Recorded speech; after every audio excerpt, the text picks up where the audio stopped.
বাংলা ও ইংরেজি দুই টার্মসেই প্রশ্ন ও সহজ ব্যাখ্যা দেওয়া হয়েছে। আমাদের ভিডিওগুলি চ্যাপ্টার ভিত্তিক, তাই কোনো চ্যাপ্টার মিস থাকলে আগের ভিডিওগুলি দেখে নেবে। চলুন শুরু করি আজকের প্রথম প্রশ্ন। গণিত শিক্ষণে এরর প্যাটার্ন অ্যানালাইসিস এর প্রধান উদ্দেশ্য কি? এ শিক্ষার্থীদের শাস্তি দেওয়া, বি ভুলের ধরন চিহ্নিত করে শেখার সমস্যা বোঝা, সি নম্বর কম দেওয়া, ডি শুধুমাত্র মূল্যায়ন করা। সঠিক উত্তর হলো অপশান বি, ভুলের ধরন চিহ্নিত করে শেখার সমস্যা বোঝা। এরর প্যাটার্ন অ্যানালাইসিস হলো শিক্ষার্থীর পুনরাবৃত্ত ভুল বিশ্লেষণের একটি পদ্ধতি। এর মাধ্যমে শিক্ষক বুঝতে পারেন শিক্ষার্থী কোথায় ধারণাগত বা প্রক্রিয়াগত ভুল করছে। এটি ডায়াগনস্টিক অ্যাসেসমেন্ট এর একটি গুরুত্বপূর্ণ অংশ এবং উপযুক্ত রিমেডিয়াল টিচিংয়ের পরিকল্পনায় সাহায্য করে। প্রশ্ন 2, গণিত শিক্ষণে হিউরিস্টিক মেথড এর মূল বৈশিষ্ট্য কী? এ শিক্ষক সব উত্তর বলে দেন, বি শিক্ষার্থী নিজে অনুসন্ধান করে জ্ঞান অর্জন করে, সি শুধুমাত্র মুখস্থ করানো হয়, ডি শুধুমাত্র অনুশীলন করানো হয়। সঠিক উত্তর হবে অপশান বি, শিক্ষার্থী নিজে অনুসন্ধান করে জ্ঞান অর্জন করে। হিউরিস্টিক মেথডকে ডিসকভারি মেথডও বলা হয়। এখানে শিক্ষক নির্দেশক বা গাইড হিসেবে কাজ করেন এবং শিক্ষার্থী পর্যবেক্ষণ, অনুসন্ধান ও পরীক্ষা নিরীক্ষার মাধ্যমে নিজেই জ্ঞান আবিষ্কার করে। এটি উচ্চতর চিন্তাশক্তি ও সমস্যা সমাধানের দক্ষতা গড়ে তোলে। প্রশ্ন 3, গণিতের ক্লাসে প্রবিং কোশ্চেন এর ব্যবহারের উদ্দেশ্য কী? এ দ্রুত উত্তর পাওয়া, বি শিক্ষার্থীর চিন্তার গভীরতা যাচাই করা, সি পরীক্ষা নেওয়া, ডি ক্লাস শেষ করা। সঠিক উত্তর হলো অপশন বি, শিক্ষার্থীর চিন্তার গভীরতা যাচাই করা। প্রবিং কোশ্চেন এমন প্রশ্ন যা শিক্ষার্থীর উত্তরকে আরও বিশদভাবে ব্যাখ্যা করতে উৎসাহিত করে। এর মাধ্যমে শিক্ষকরা শিক্ষার্থীর যুক্তি, ধারণাগত বোঝাপড়া ও চিন্তার গভীরতা মূল্যায়ন করতে পারেন। প্রশ্ন 4, নিচের বিবৃতিগুলি বিবেচনা করুন। আসুন প্রথমে বিবৃতিগুলো একটু ভালো করে দেখে নিই। এ স্ক্যাম্প গণিতে ইনস্ট্রুমেন্টাল আন্ডারস্ট্যান্ডিং ও রিলেশনাল আন্ডারস্ট্যান্ডিংয়ের পার্থক্য ব্যাখ্যা করেছেন এবং স্টেটমেন্ট বিতে রিলেশনাল আন্ডারস্ট্যান্ডিংয়ে শিক্ষার্থী কেন এবং কিভাবে উভয়ই বুঝে। এখন এই দুটো স্টেটমেন্টের মধ্যে কোনটা সঠিক বা কোনটা ভুল সেটা আমাদেরকে দেখতে হবে অপশান অনুযায়ী। তো অপশানগুলি আছে, একটু দেখে নিই কী কী। এ শুধুমাত্র এ সঠিক, বি অপশানে আছে শুধুমাত্র বি সঠিক, নেক্সট আছে এ এবং বি উভয়ই সঠিক, অপশান ডি আছে কোনোটি সঠিক নয়।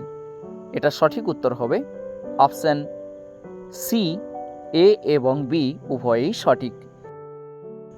রিচার্ড ক্যাম্প গণিত শিক্ষার ক্ষেত্রে দুটি গুরুত্বপূর্ণ ধারণা দেন: ইনস্ট্রুমেন্টাল আন্ডারস্ট্যান্ডিং বা নিয়ম জানা এবং রিলেশনাল আন্ডারস্ট্যান্ডিং বা নিয়মের কারণ ও সম্পর্ক বোঝা।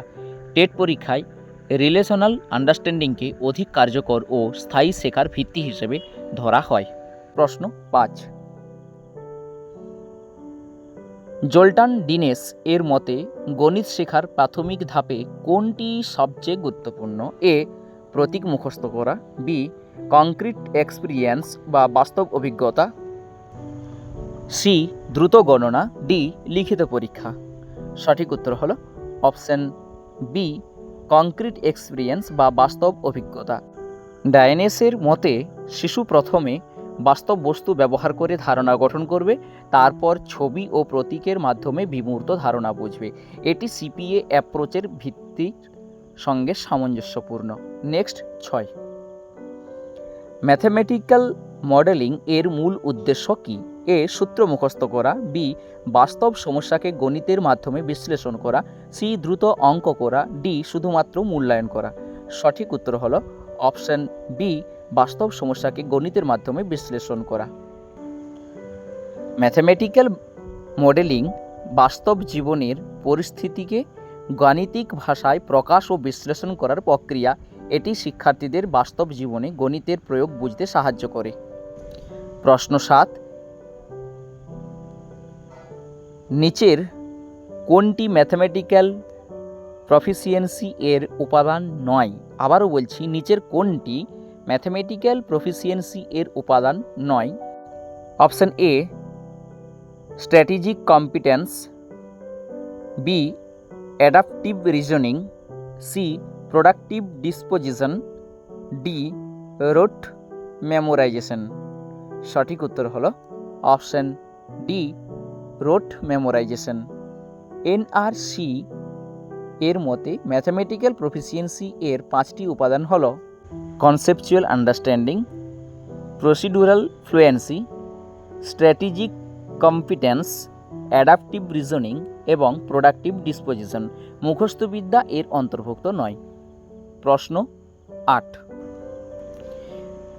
মেটাকগনিশন বলতে কি বোঝায়? এ দ্রুত অঙ্ক করার ক্ষমতা, বি নিজের চিন্তা ও শেখার প্রক্রিয়া সম্পর্কে সচেতনতা, সি নামতা মুখস্থ করা, ডি কেবল সমস্যা সমাধান। সঠিক উত্তর হলো অপশান বি নিজের চিন্তা ও শেখার প্রক্রিয়া সম্পর্কে সচেতনতা। মেটাকগনিশনকে থিঙ্কিং অ্যাবাউট থিঙ্কিং বলা হয়। একজন শিক্ষার্থী যখন নিজের শেখার কৌশল, ভুল এবং অগ্রগতি সম্পর্কে সচেতন থাকে তখন তাকে মেটাকগনিটিভ লার্নার বলা হয়। আপনাদের কাছে একটি রিকোয়েস্ট, এটি স্কিপ করে করে দেখবেন না, কারণ স্কিপ করলে বুঝতে অসুবিধা হবে, কারণ এটা হচ্ছে একটা স্টেটমেন্ট টাইপের কোশ্চেন সেট নিয়ে হাজির হয়েছি। তো চলুন পরের প্রশ্নে যাওয়া যাক। কোশ্চেন 9, সোশিও ম্যাথমেটিক্যাল নর্মস বলতে কি বোঝায়? এ পরীক্ষার নিয়ম, বি গণিত ক্লাসে গ্রহণযোগ্য যুক্তি ও ব্যাখ্যার মানদণ্ড, সি বিদ্যালয় শৃঙ্খলা, ডি মূল্যায়ন পদ্ধতি। সঠিক উত্তর হলো অপশান বি গণিত ক্লাসে গ্রহণযোগ্য যুক্তি ও ব্যাখ্যার মানদণ্ড। সোশিও ম্যাথমেটিক্যাল নর্মস শ্রেণীকক্ষে কী ধরনের গাণিতিক ব্যাখ্যা, যুক্তি ও সমাধান গ্রহণযোগ্য হবে তা নির্ধারণ করে। এটি ম্যাথমেটিক্যাল ডিসকোর্স উন্নত করে। প্রশ্ন 10, অ্যাথনো ম্যাথমেটিক্স এর মূল ধারণা কি? এ কেবল উচ্চতর গণিত শেখানো, বি সংস্কৃত ও দৈনন্দিন জীবনের সঙ্গে গণিতের সম্পর্ক তুলে ধরা, সি শুধুমাত্র জ্যামিতি শেখানো, ডি মুখস্থবিদ্যা বাড়ানো। সঠিক উত্তর হলো অপশান বি সংস্কৃতি ও দৈনন্দিন জীবনের সঙ্গে গণিতের সম্পর্ক তুলে ধরা। এথনো ম্যাথমেটিক্স বিভিন্ন সংস্কৃতি, পেশা ও সামাজিক কার্যকলাপের মধ্যে বিদ্যমান গাণিতিক জ্ঞানকে গুরুত্ব দেয়। এর প্রবক্তা ছিলেন উবিরতন ডি অ্যাম্ব্রোসিও। প্রশ্ন 11, সিপিএ অ্যাপ্রোচ এর সঠিক ক্রম কোনটি? ক্রম অনুযায়ী এটি সাজাতে হবে, বিভিন্ন অনুযায়ী ক্রমগুলো দেওয়া আছে, যেটি সঠিক সেটি সাজাতে হবে। A concrete pictorial abstract, B abstract concrete pictorial, C pictorial abstract concrete, D abstract pictorial concrete. সঠিক উত্তর হলো অপশান এ কংক্রিট পিক্টোরিয়াল থেকে অ্যাবস্ট্রাক্ট। সিপিএ অ্যাপ্রোচ এ প্রথমে বাস্তব বস্তু ব্যবহার করা হয়, তারপর ছবির মাধ্যমে ধারণা উপস্থাপন করা হয় এবং শেষে প্রতীক ও সূত্র ব্যবহার করে বিমূর্ত ধারণা শেখানো হয়। তাহলে মূল যেটা দাঁড়ালো কংক্রিট থেকে পিক্টোরিয়াল থেকে অ্যাবস্ট্রাক্ট। প্রশ্ন 12, ভ্যান হিলে এর জ্যামিতি শিক্ষণ মডেল অনুযায়ী প্রথম স্তর কি? A deduction, B analysis, C visualisation, D rigour. সঠিক উত্তর হলো option C visualisation. Van Hiele model এর প্রথম স্তরে শিক্ষার্থী আকৃতিকে তার চেহারা দেখে চিনতে পারে, কিন্তু তার বৈশিষ্ট্য বিশ্লেষণ করতে পারে না। এটি জ্যামিতি শিক্ষার ভিত্তিমূল স্তর। প্রশ্ন 13, ম্যাথমেটিক্যাল ডিসকোর্স বলতে বোঝায়? এ কেবল উত্তর লেখা, বি গণিত নিয়ে আলোচনা, যুক্তি ও ব্যাখ্যা প্রদান, সি নামতা বলা, ডি পরীক্ষা নেওয়া। সঠিক উত্তর হলো অপশান বি গণিত নিয়ে আলোচনা, যুক্তি ও ব্যাখ্যা প্রদান।